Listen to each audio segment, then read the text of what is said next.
Good morning, Lachiè. Thank you for joining us. How's it going? Good, good. Technology sometimes, huh? Man, I had to switch out computers.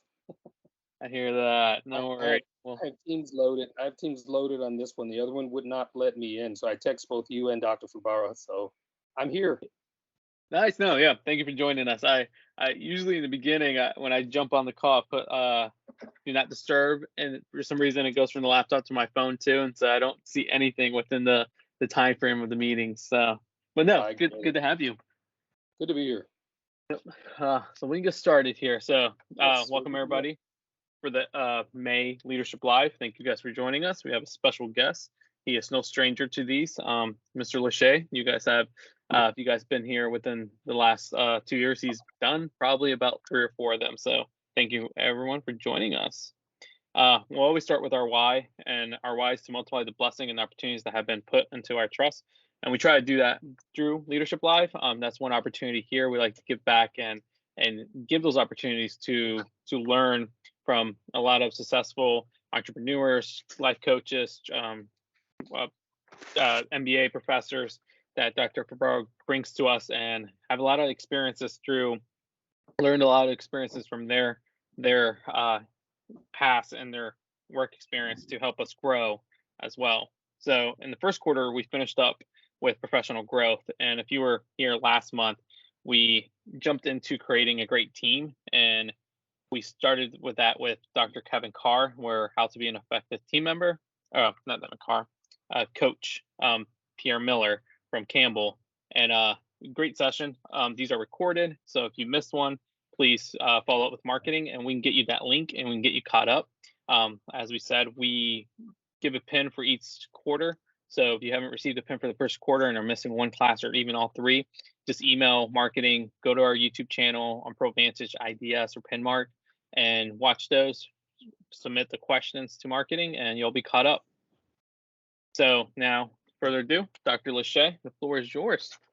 Thank you so much, Antonio. I do appreciate that. And again, apologize for my technical challenges. It's good to know that you're going to be helping me by advancing the slides, and then that way things will continue to flow. And for those who've been in sessions before with me, welcome back. I'd like to always preempt my sessions with just affirmative statement that this is very fulfilling for me. I've been doing it now for quite a few years, since the 1900s, as they would say. And it's been fulfilling to offer things that will help people both in their personal lives as well as their employment.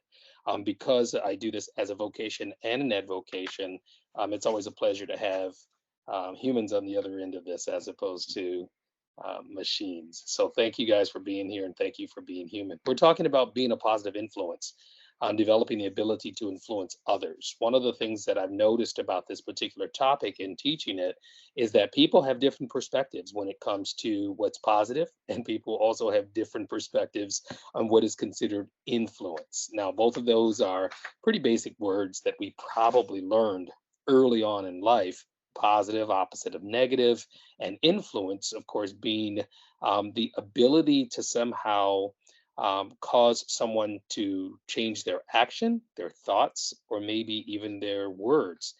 So influence is a little more fluid than the word positive. It's very clear that positive is the opposite of negative. But what is influence? What does it really mean to have influence? If you can advance the next slide for me, Antonio, that would be great.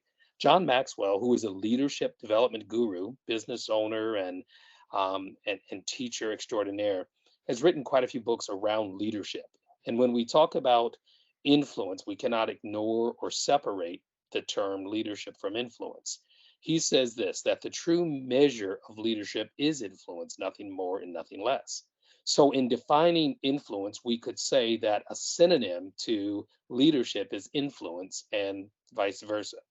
If we know that positive leadership and positive influence will produce positive outcomes and positive workspaces and positive environments, then we look forward to exhibiting positive influence in our leadership style. Now, you don't have to be the boss or the chief bottle washer, as they would say, in order to be quote unquote in leadership. Influence avails us that opportunity. We'll talk a little bit about that in just a moment as well. You can go ahead and advance the next one. There are 3 principles that John Maxwell shares from His podcast that's located on most of the podcast platforms. I think I used Apple Podcasts to listen to him. But it's podcast number 186, Character Traits of High Influence Leaders. These are the three key principles, and we kind of build today's discussion around that. And I do mean discussion. I'm going to have some time where you can pipe in or ask questions or make some statements that help to add to this exchange. So first of all, first one of the three principles of influence is that everyone has it. Everyone has some form of influence. If it's nothing but influencing yourself through decision making and actions, we all have some influence in some way. The other thing that's really important about having influence or knowing that everyone has influence is that um, it's really something that we take for granted oftentimes. Our lives shapes the people's lives around us in very profound ways, according to John Maxwell. He talks about whether we intend to do it or not, we affect others through our influence, which would be our actions as well as our persuasions. The second principle is that we choose the nature of our influence. We choose the nature of our influence. You see, we have the freedom to select the influence that our lives exert by making the freedom choices that we make to behave a certain way or to exhibit a specific attitude or personality style. Our backgrounds vary and our environments do, but at the end of the day, we have really a personal responsibility to how we conduct our lives, and that's how we get to choose the nature of our influence. If we live crappy lives, excuse the term, then we probably will present a crappy influence or a negative influence. If we live positive and fulfilled lives, those are the things that others will adapt to and begin to benefit from our lives being that example.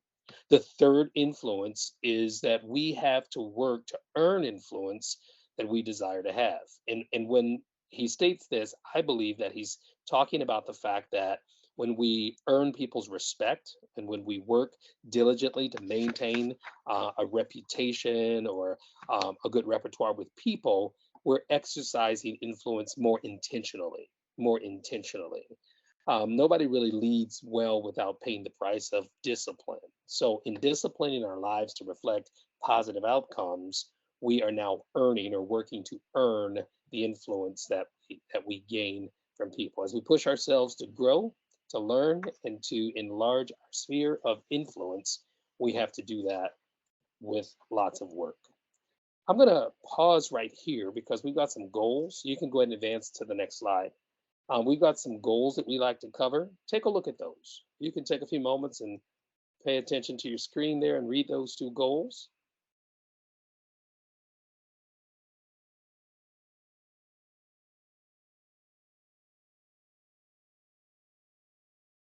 That's my way of engaging everybody here. And if you'd like to add to those goals, if there are some ideas or some suggestions as to what you'd like to touch on a little bit deeper, I'd like for you to just take a few moments to do that. We can take a couple of them at least if you want to unmute yourselves if you can and add to the conversation of goals. We're going to look at gaining knowledge and tools to demonstrate positive influence as a relational skill in various work environments, and then also looking at how the cycle of negativity impacts our ability to be happy and healthy in our workspaces and reframe that positive mindset. Are there other objectives when we talk about influence? Other goals that someone may have?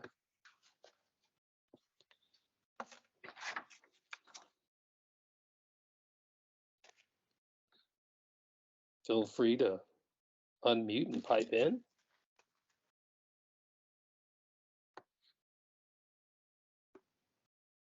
Is there one? I'll take it that as move forward. And if something comes up, feel free to, hey, just say, listen, I'd like to know, and then you can fill in the blanks. I'm good with that. You can always raise your hand, as they would say. And I'm looking here and I don't see any hands raised. Let's move to the next slide, Antonio. Thank you. So being a positive influence, what does that look like? What is that really like? This session really explores how influence is a relational skill. And as a relational skill, we'll look at how it impacts the effectiveness that we have. Effectiveness. Everybody wants to be effective in some way, getting their job done or moving the agenda, mission, or vision of the organization further along. So the positive influence that we intentionally have has everything to do with that. We'll also investigate self-awareness. Now, these are key terms that will go a little bit deeper into self-awareness, managing emotions, and motivating one's self as well as inspiring others. If you notice, it says motivating self, but it says inspiring others.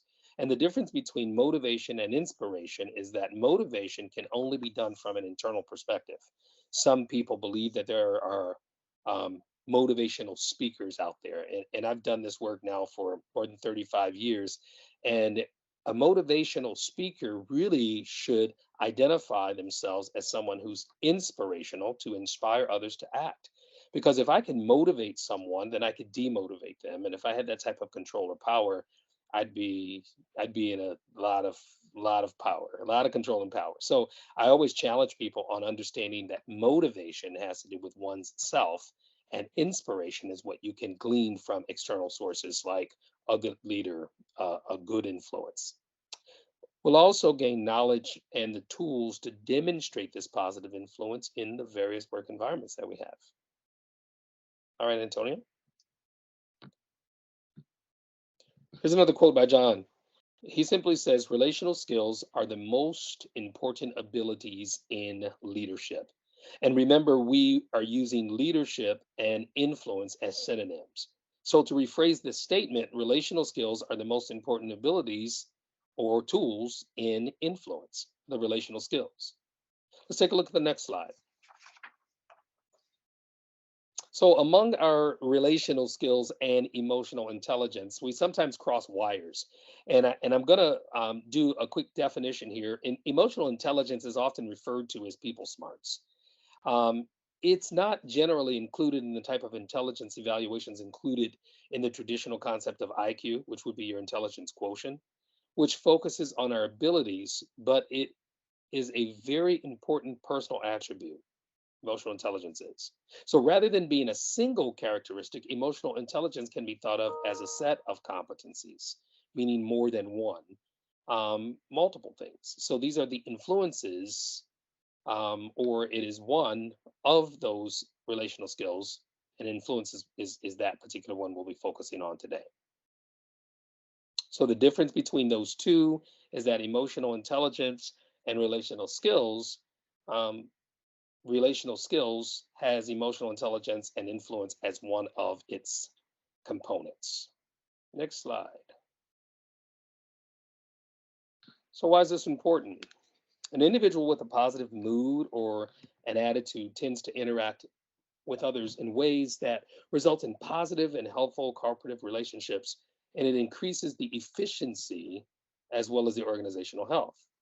And I think what's meant by that is in team settings and in particularly sessions where you are encountering people to get specific tasks done, people with positive moods and positive attitudes have a tendency to keep things moving, whereas negative attitudes and negative moods will slow things down or stop them.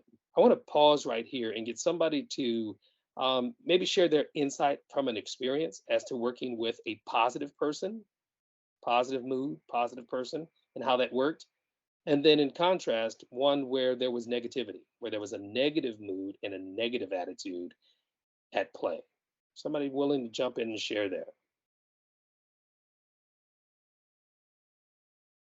I've got 43 people to choose from here. I can click on And an individual with a positive mood and attitude tends to interact with others in a way that results in positive, helpful, and cooperative relationship, thereby increasing workplace efficiency and organizational health. Sorry.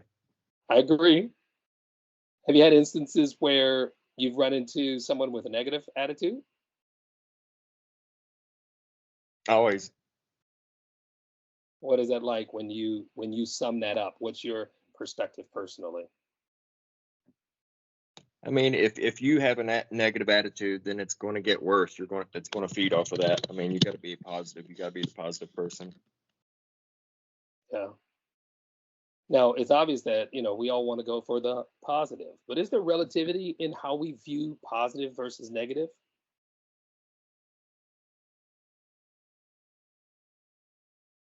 Anybody want to weigh in on that? I mean, if I'm out driving and I only use sign language to express my discontent with 4 drivers as opposed to the 20 some odd drivers I see. Am I positive, negative? Lori, what do you think? Um, I have a friend who is extremely negative, and it's hard to be around that all the time. Yeah. So, and then of course, I try to overcompensate by being even more positive, hoping that she'll catch it, but unfortunately she doesn't. um, so it's just it's a feeding thing. It's like if you're negative all the time, you're going to bring the people around you down to your level. So if you're positive, you're going to bring the people up to your level, That's a hopefully. good depiction of how influence works. You know, a negative influence is going to act like gravity, and a positive influence will act like helium, or a force of fresh air. And so, yeah, I agree with you. There are people who have very negative life experiences, therefore their mood and their attitude is always negative. And the only thing we can do about that is to try to create more positive spaces. Lori, I concur with sometimes we can be overly positive or what appears to be overly positive when we compensate for someone else's negativity. And that could be taxing. That could be taxing. So the challenge is for everyone to be responsible for their own attitudes and moods in order to create that positive effect. Because the question is that person influencing you or are you influencing them? And that's rhetorical, as a question. Thanks for sharing that, Lori. You can go to the next slide, Antonio. Thanks. So let's look at these relational skills that I mentioned. There's clusters of them, and the 5 clusters that I'd like to hit on, I mentioned a little bit earlier in our objective. One is self-awareness. The other one's managing emotions, and then motivating oneself while inspiring others. There's empathy, which is really big on the emotional intelligence scale. And then, of course, the influence one, which is also included among other social skills like effective communication or listening skills or the ability to solve problems or reduce conflict. Those are all social skills. But looking at these 5 areas or these 5 clusters, self-awareness being the first one, and you can go ahead and advance if you can for me,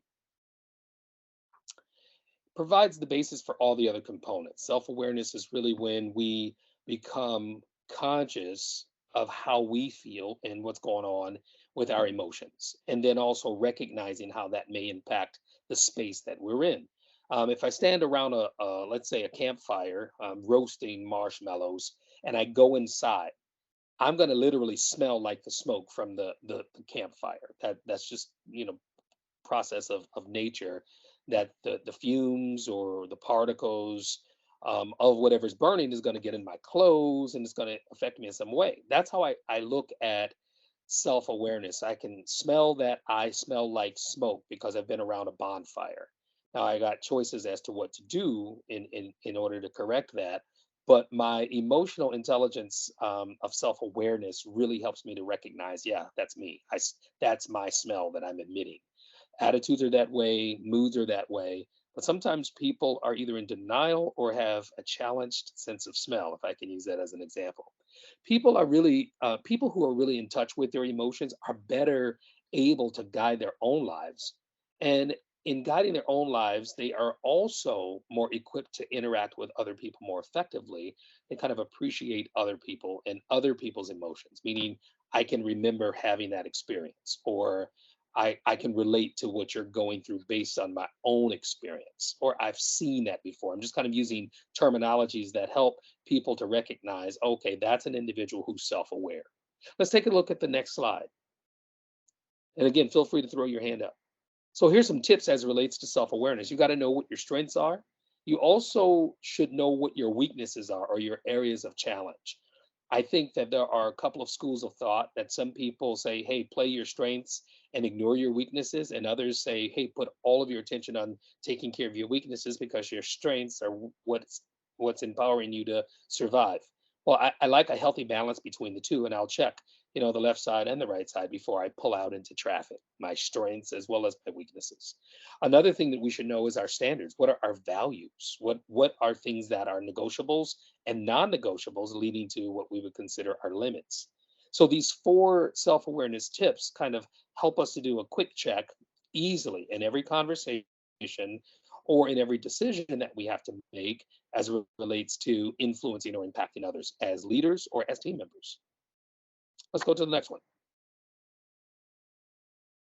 So in managing our emotions, because we go from awareness to how we feel.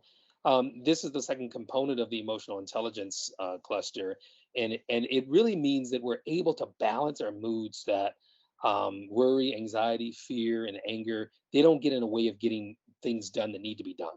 So in essence, what we're acknowledging is that worry does exist, but it should not impact you negatively, hence impacting the environment and others negatively. Anxiety, fear, and even anger.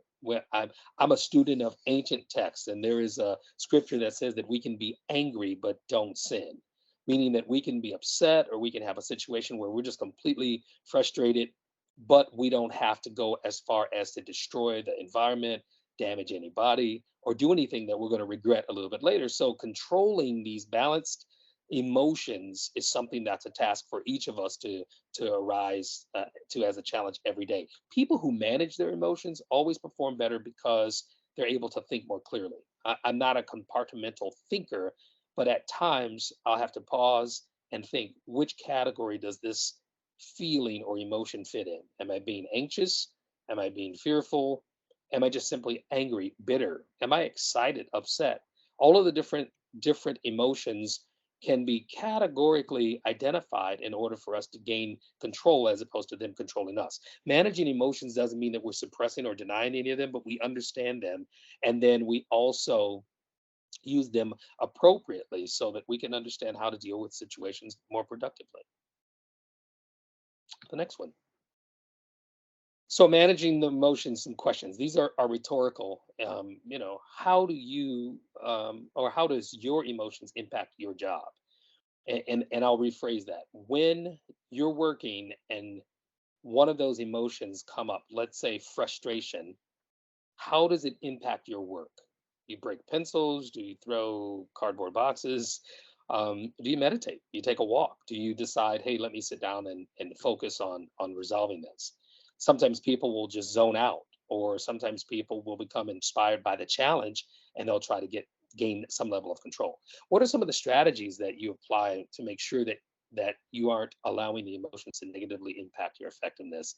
And then why is it important to manage your emotions? We kind of said that. And these questions are all thought-provoking questions. Any thoughts behind that, or any additional questions? Now, if you don't have answers to these questions, or if you're not mulling these over in your brain, you may want to take a few moments to look at them more closely and go, since we're all human, we all have emotions. Sherry, yes.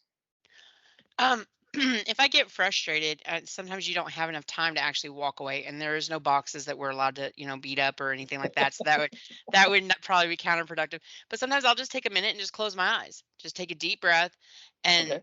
then I'll open my eyes again and I'll look at it again. And usually, if I give myself that time, then what was frustrating me before maybe won't frustrate me as much because I can see it through. I can understand, if I'm going to throw my supervisor Amy under a bus here. I'm sorry, but if she throws out in the middle of my workday, hey, Sherry, I need you to work on 6 more projects.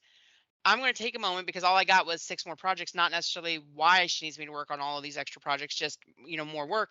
And, Yeah. if I take a minute, then I'm like, okay, I see why she's wanting me to do this. I understand it. And I understand why she didn't have enough time to give me more insight. But that quick response, which, and again, I do understand, but that quick response instantly, I'm like, she just threw my whole schedule out. So if I take a minute though to reevaluate and to acclimate myself to it, then I say, okay, yeah, I've got a few minutes here and a few minutes there. I can fit in what she's wanting and get to as much of it as I can. So, and she's not, and again, I do understand she's busy. She doesn't necessarily Hmm. have time to hold my hand and say, now, Sherry, I really need you, some Right. of those things. So that's part of it. But, I can't let that negatively influence my day because then I've got interviews. I've got things to do. I cannot, Yeah. sit there and just stay frustrated with that moment, I have to let go of that moment. And again, Amy, I'm sorry. I know you're on this call. I'm really not trying to throw you under a bus or use you as my example. Well, I But think it's a positive example, Sherry. I don't think it's negative in any way. I think it's realistic. I think we all have the skill and the ability to roll our eyes. I mean, close our eyes. it helps. You have to use your influence. You're constantly saying, how do your emotions impact your work? You're going to get calls too that are not always positive. Not everybody's happy to hear what you're offering for pay scale or happy to hear some of that. And when you do get those negative phone calls, in those instances, I usually smile bigger and laugh, because I'm thinking, I'm the one that's going to offer the job, and if you're not interested, that's fine, but you're definitely not swaying me to your way of thinking. So Exactly. I use them as jokes and punchlines for, future training, to be honest, because it is funny and things like that. And, being, emotionally conscious of what's going on, you do have to constantly be aware of where you're at and how your emotions are influencing other people around you. Whether Yeah. you're at work, whether you're at home and it's your children. I mean, if you had a bad day at work and you bring that home, every parent will say their kids are awful that day. Well, that's because Right. you brought it home and you didn't realize it. Yeah. If you can figure out a way of leaving it at the door, then chances are you're going to have a good, afternoon with your family, because you didn't bring it in with you. Sure. So, there's all sorts of things like that. I know when my dad was very big about teaching us all to be emotionally aware when we were growing up, and how to realize it within yourself and in others. And because he gave us those skills, it helps us to, influence others in positive ways. But my brother Yeah. would always take me aside and say, Sherry, make sure you use your powers for good. And because it's easy to make someone smile, it's also Yep. easy to make someone frown. So which would you Sure. rather do? Yeah. So I personally, I would rather make someone smile, no I matter if like they're that. laughing at me or not. It doesn't matter. It I is like what it that. is. So that's kind of the way I look at things and try and teach my children and those I work with as well. Thank you for sharing that, Sherry. You're There's welcome, sir. quite a few others who popping their hands up there. I see Lori, and I think Christina, and there was somebody else, Well, Jason. Jason. All right, let's move quickly, and that way we can hear each of you. all right, I'll go real quick. Um, when you read the center one, I chuckled because I suddenly became self-aware of how it's impacting my work, and that is when I get frustrated, I go and find someone to vent to, Oh, wow. which is taking my negativity and Dumping it. impacting my coworkers. Exactly. Okay. So I just share that, it made me chuckle, and I became very self-aware at that very moment in time. And so I'm going to try to maybe use Sherry's tactic and shut my eyes or walk Yeah. away Yeah. and Well, be not careful. try. Be careful of how long you shut your eyes, because you could fall asleep. Well, that's definitely a possibility. But Taking a thank nap, you. right? Just a quick nap. I told somebody the other day that Jesus took naps, so we should be like Jesus and just take naps. Thanks for sharing that. Jason. Alright. Yeah, so I thought about what you said about being emotional aware, and I remember like on my day to day, a lot of times the biggest thing that kind of will get to me is just my different conversations, and sometimes feeling like a combative state with with the client I deal with. And one person on this call really, because they understand how my brain process works, really gave me a good tool that kind of really helped me understand and kind of neglect that emotional feeling by just running through a checklist of kind of like how impactful is this really going to be, like what's the bigger picture. And I think for Yeah. me, to Yeah. manage the emotions of stress, it's really helped out. It's like you say, just being emotionally aware, because sometimes you know our first mindset when you're getting getting pushback is to fight back. Oh, And yeah. what I learned from this experience is that when you kind of when you kind of think about it the other way and you run through the checklist, and will realize, is it really that detrimental to fight back, or is it more of a just okay, you get a better result. So I think, to your point, like strategies, now I've learned that running through this checklist for my brain, because I'm a very urgent person, helps Yeah. me kind of just analyze situations faster and just get I a think better result. I think that's noble to understand. Hey, I'm the kind of person who's going to respond quickly, so I need to think twice before I respond. Combative, that term you used, I think, is a really good descriptor of how some people vent their frustration or their anger, is combative. And if you already know that combative is not productive, before we put the dukes up, as they would say, count to 10, or whatever. I'm a grandfather, proud to say that, and my little ones watch Daniel Tiger, and hopefully there's some people on here that can relate to this. There's a little song that Daniel Tiger's mom taught him to sing, that when you're feeling mad and you want to roar, take a deep breath and count to 4. 1, 2, 3, 4. That seems elementary, but what made me think about it is that Elmer put in the chat a nice little funny picture of some cat being massaged in order to relax. So counting to 4 might be helpful, Jason. I don't know. Uh, Sometimes we uh, get beyond 4 and we're up to 40 and still counting. uh, I'll try the 5 and see what happens. I know that's right. Right. There was one more. I think there was one other person. I don't want to overlook anybody. Hello. Hello.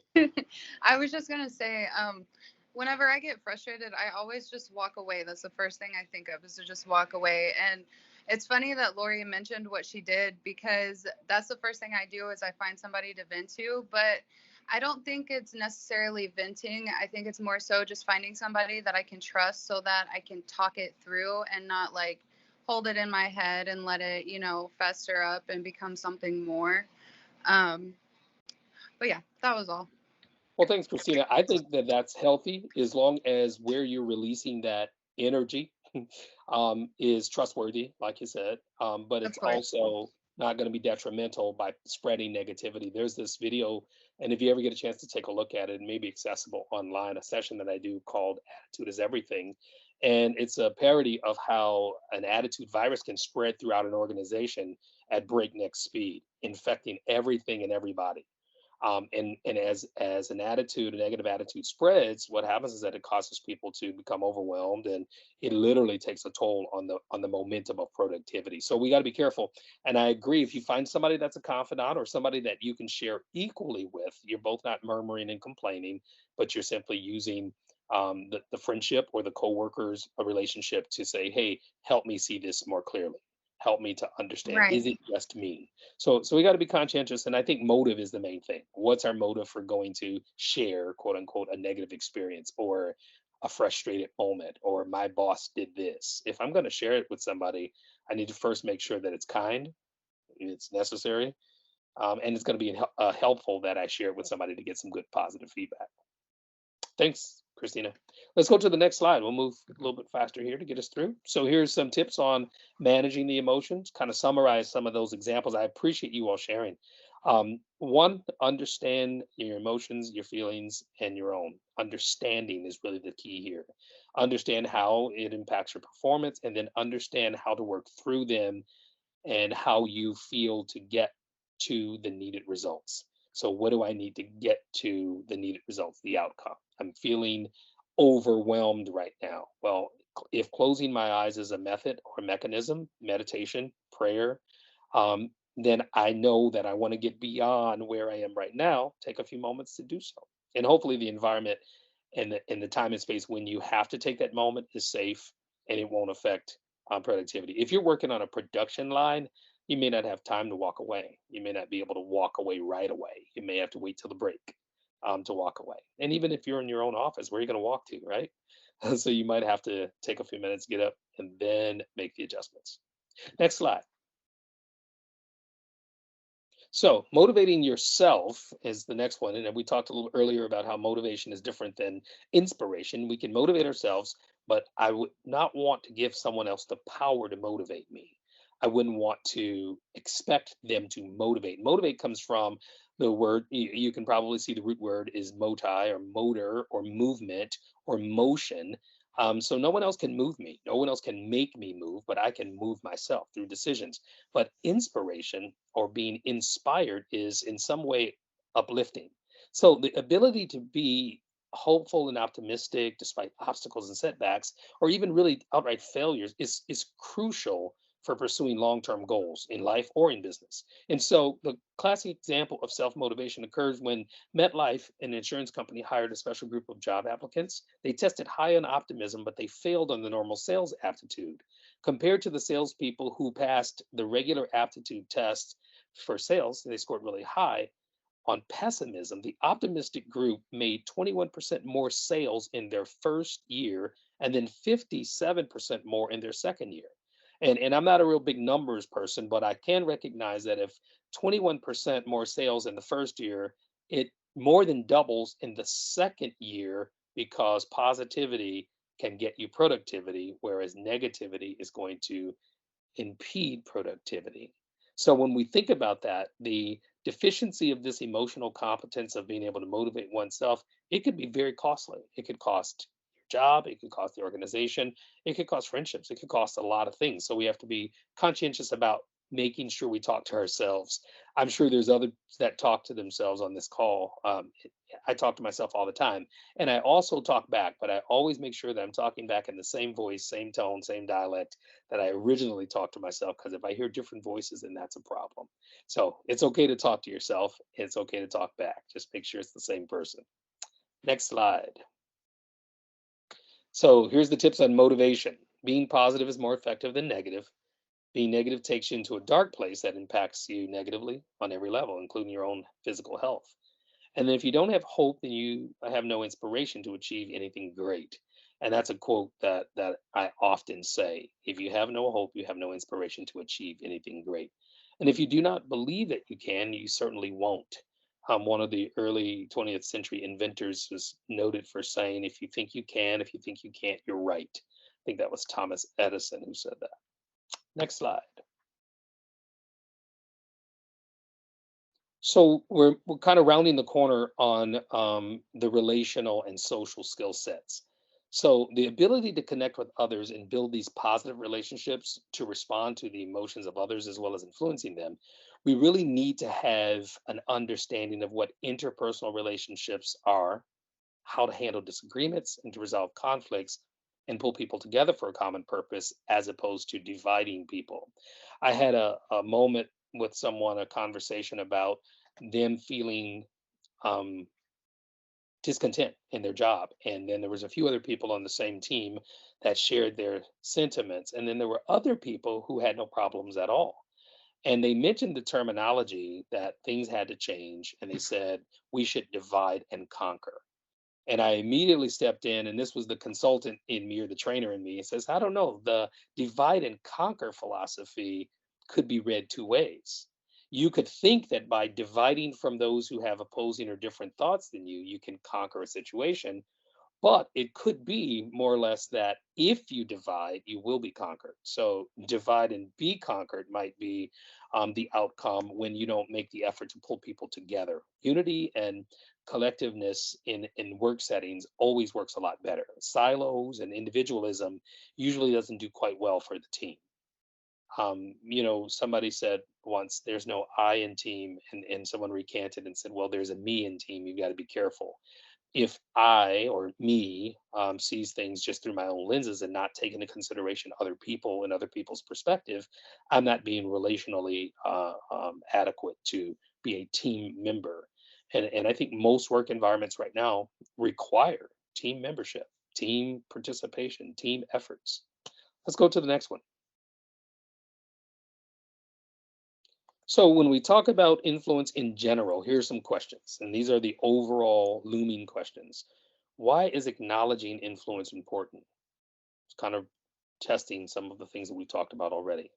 And then how does influence really work? The contrast between negative and positive. I always consider natural examples. A light switch, for example. If I flip the light switch on, I'm going to get light, driving out darkness. If I switch the light off, it's going to be dark, and I don't have the power, key term, flowing to light the room. Well, influence is like the light switch, and motivation would be the energy it takes to go and flip it and turn it on. But the positivity and the negativity, those are sources of energy that can do something good or do something bad. How does positivity help in the workplace? That's rhetorical, but it's obvious that positivity gets you positive outcomes. And then, is there any way that we can improve our influence? Improving our influence. And the reason that question's there is because it causes us to have to do that self assessment, like we did with the self awareness, and think, is my influence okay? Or are there times when my influence may be taken negatively, or I may have negative outcomes because I didn't intentionally positively influence someone? I just allowed it to be what it was. the terminology "it is what it is" has become a meme on social media, and it was pretty funny, when it first came out. But I'm not an advocate of "it is what it is," because if what it is negative, we have the ability or the power through influence to help change that. And so it is what it is until somebody does something about it, is how I kind of look at that statement. Are there any quick thoughts on that before we move forward? All right, let's advance. So positive influence components, and we're kind of wrapping up. These components are interesting because we often take them for granted. What is the workplace culture with the organization that you are a part of? Now, we know that there's a conglomerate of thought and some unified efforts with a vision statement. Antonio opened up with a statement that I think helps to bring everybody kind of to the same place. But workspace culture is made up of a variety of things, and it could be what it looks like, the lighting, the security of the place, the safety. It could be the situation of the furniture, the ergonomics, as they would call it. Those play a part. But what's most influential in workplace culture is how people act and respond. Our dress code, what's acceptable and what's not. I remember working for one university under contract, and I had a boss who would not allow the employees to eat even at their own desks, in their own cubicles or in their own offices, because he says eating food, whether you're on break or otherwise, changes the workplace culture. And it goes from being a workspace where you have walk-ins and you have business people in a business environment to becoming a restaurant. And I never really thought about it like that, but he was right, because depending on what you have for lunch or what you bring in for a snack, it could possibly change the entire environment, and the workplace culture can smell like, and we can fill in the blanks. Another influence component would be your values and thoughts, which I mentioned earlier. They're your values and they're your thoughts. People do influence other people's values and thoughts, but I think it requires a very tight knit closeness for that to happen. My values don't change just because I see somebody else doing something that I think I like to do. My values are part of my core upbringing, is part of my DNA to an extent. And so we've got to be guarded in that sense, guarding our own values, but then also knowing how they might influence the space that we're in. The trust factor, I think it was brought up a little bit earlier, having somebody that you can talk to about your displeasure or maybe even your excitement. Sometimes you're really excited that we accomplished something, and you're looking hard pressed to find somebody to share in that joy with you, depending on your behavior type, your disc style, if anybody's familiar with that, or even your personality type. But the trust factors work both ways. There are people who are outgoing because they feel like, hey, they can trust everybody. And then some are introverted because they're still building trust. And once trust is broken, it's really difficult to get that back. And that could be through confidentiality breaches. It could be through disrespect. Trust goes a long way. And then listening. That's a big one for me, because as a social skill and a positive influence, when you're listening to somebody, typically they know you're listening based on the feedback that you give them. And the feedback could be nonverbal with head shaking or eye contact or gestures. But the feedback can also be you paraphrasing or speaking back to the individual what they said. Here's a good example.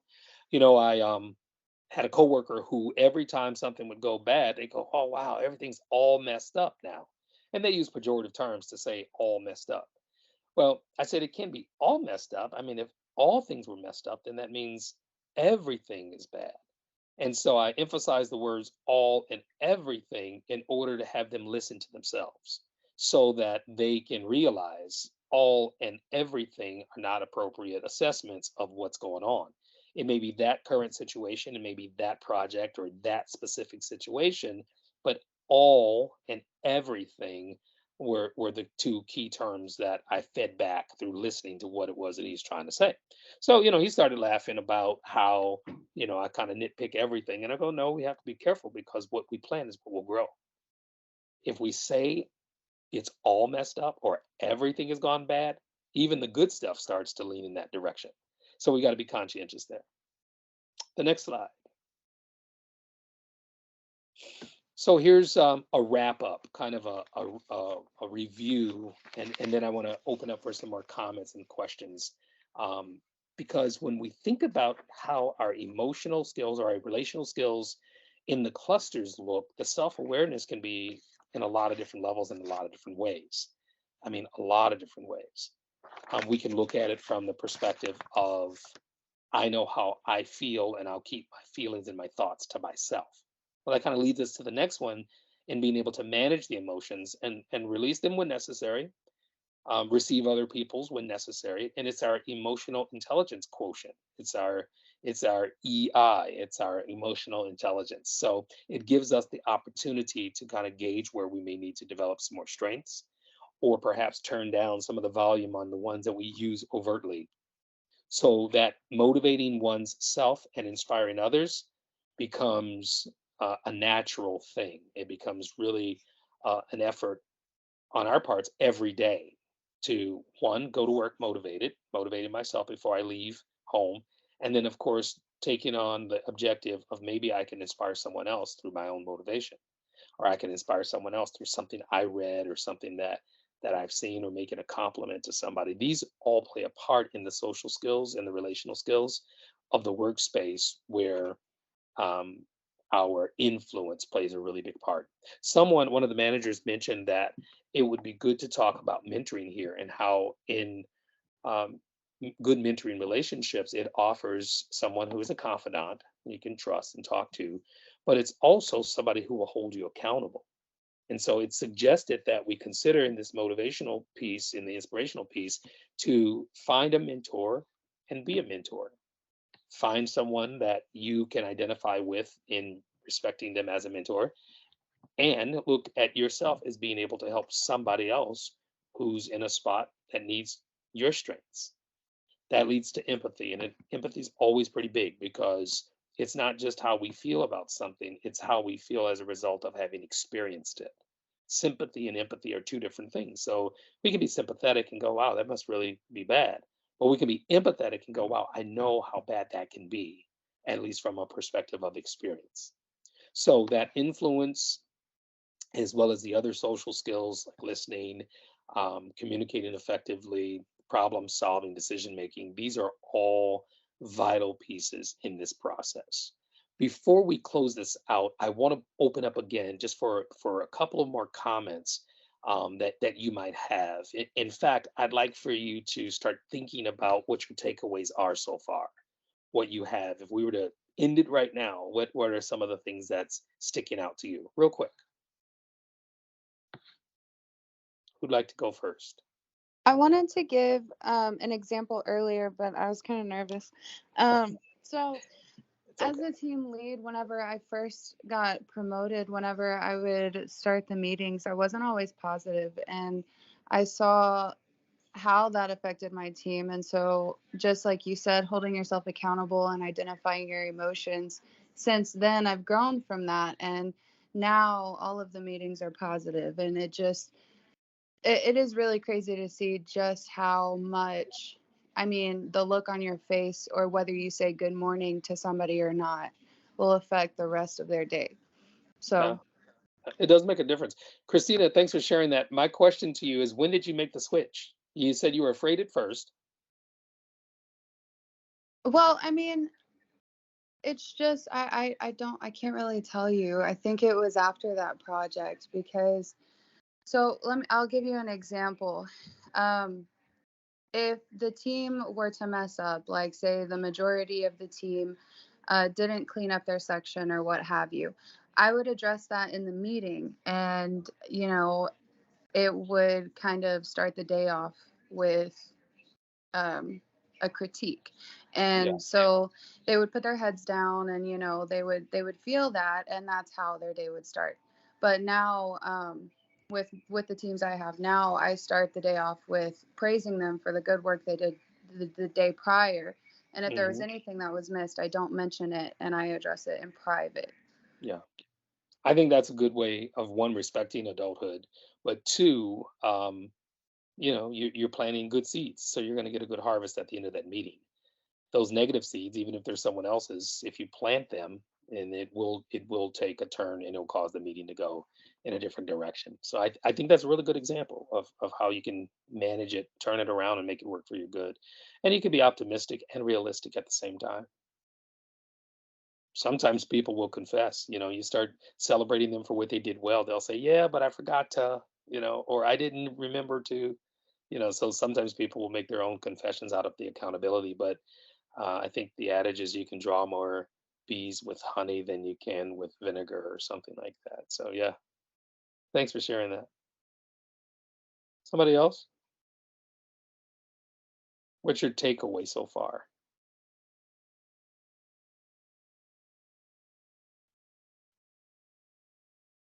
Do you mind if I? Oh, do you mind if I just say one quick thing? When you were talking, it kind of gave me a picture, and we've talked about it a little bit here at ProVantage. I kind of drew it out. I don't know if you guys can see this. Kind of. Well. Not really well. Anyways, I think of it as kind of two buckets, right? A positivity bucket and then a negativity bucket. Okay. And it's between, your relationship with whoever you may be kind of, associating with. And you really want to be kind of dropping positive drops in the positivity bucket, because at some point you may have to, use those positive drops. And if you run out, then that individual may not be willing or have the want to help you because you haven't given that positivity to them. And also they have a negativity bucket. And if you continue to drop negative drops in there, eventually that thing's going to overflow. And once it overflows, that's when you either lose a friend, you lose a coworker, you lose an employee. And it's really important to be focusing on what type of drops are you providing each day to each interaction and each individual you work with. Because not only the only other factor to worry about here is that each person has different size buckets as well.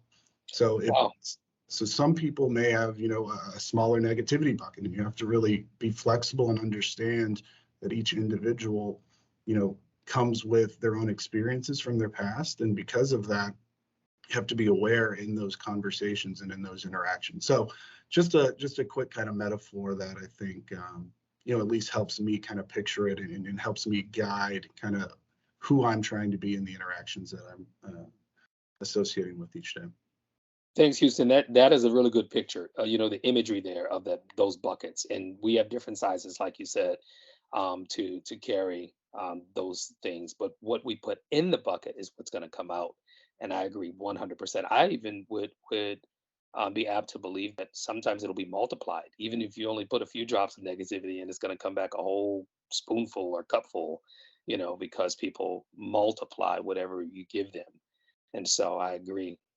Dr. Fubaro, did you have your hand up, or were you off? Were you unmuted? I just saw your picture pop up.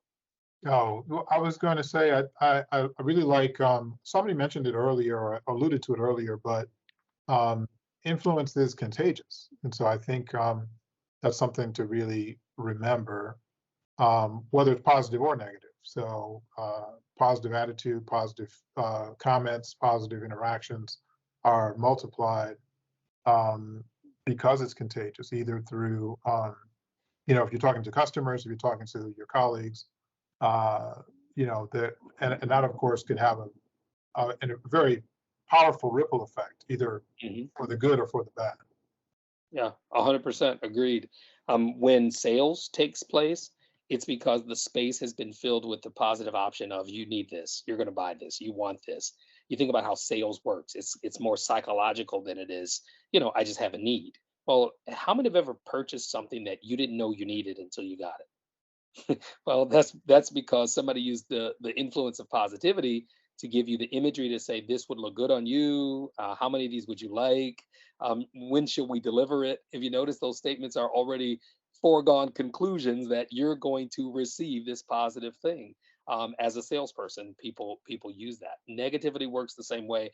And I still, out of all of the years of being in this field, I just don't understand where negative people come from. Sometimes people will become insurgents within spaces that are filled with positivity to just bring negativity. It's like, well, the other side of the coin says, or you got to look at it like this too. Now, optimism and realism, I think, balance. but optimism and pessimism is an imbalance. Is an imbalance. So that kind of capstones what you were saying, Dr. Fubara. Thank you. Are there any others? Because we've only got about one more slide left. Other takeaways, revelations or epiphanies. Call them aha moments. This is Lori again. Hi, Lori. I think I'm really relating to this Good. lecture today. So Houston's analogy with the buckets reminded me many, many, many years ago when I worked on the mountain in Vail. We had a customer service training, and they were talking about, when you have customers come to your desk and they're being really ugly, you have to realize that, they have a bucket and you don't know what's in their bucket. And you have to acknowledge that, but not let it affect how you relate to that person or let it ruin your day. So thank you, Houston, for reminding me of that age-old training I received a gazillion years ago. Yeah. Thanks for sharing that. I appreciate it. Yeah, we do have those buckets.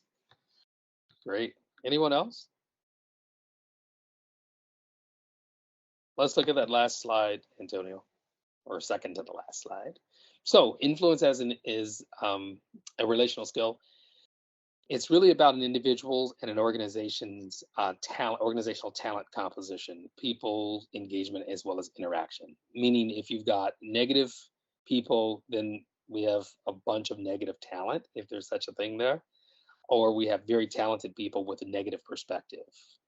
People engagement and interaction, Dr. Fubara is right, it smears all over. It's like, putting hand sanitizer on and shaking everybody's hand in the room. Well, you may not get everybody's hands clean, but you will get everybody's hands wet if you shake their hands. Influence is also exercising that power or capacity, causing an effect in indirect or intangible ways. So sometimes it can be subtle. It could be, the sarcasm that we use. Sometimes humor can be misinterpreted. So it's got to come from a good place because everything we say has some influence. I watch The Office. I don't know if anybody else is an Office fan, but those are quintessential examples of extremities and how environments can be poisoned or environments can be easily incited in some type of way. And then the last thought is that positive influences are vital to the relational strengths of interactions with others that you interact with throughout the entire organization. It's not just the people who are in your closest proximity, but you think all the way through the organization, all the way through from higher levels of leadership to the worker who just started at an entry level position. Our positive influence can reach in both directions. And so we need to keep that in mind as we consider our level of influence. Great. I think the last slide is just to thank you for asking for thoughts and questions. But thanks for tuning in. Any other thoughts or questions before we go? I want to make sure that I'm right within time. Can I toss in one more? Yes, sir. So I think one aspect of influencing others around us is having the courage to speak up. Sometimes the influence can be just as direct as counseling someone or coaching someone, teaching someone something.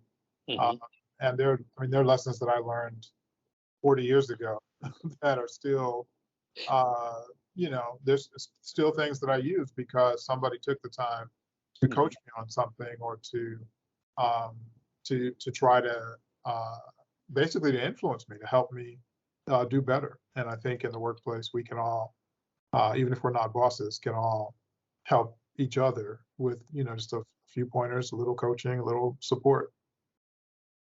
I like that. Someone else. Just put in the chat there, speak up, because we are all influencers in some way. Yeah. Well, listen, this has been great. You guys you've done it again, brought in some good insights that I think, help to drive the point home as to what our topic and our subject is. And hopefully you'll have valuable takeaways. I'm going to turn it back over to Antonio or Dr. Fubara. I don't know who. Thanks, Sherry. Well, thank you everybody for joining the May one. We actually broke a record for attendance, so thank you for that. We hit 73, and that including some of the EMT and some of the other team members sharing a display. So yeah, so I can't wait to see the final number on that. But thank you, Mr. Lachiè. Thank you, Dr. Ferraro. Thank you, everybody. You guys have a great day and spread some positivity around the office and around your family, around your friends, and just fill up those buckets with some positive. I know that's right. So. Thanks. Yep. Thank you, guys. Thank you, everyone. Bye-bye.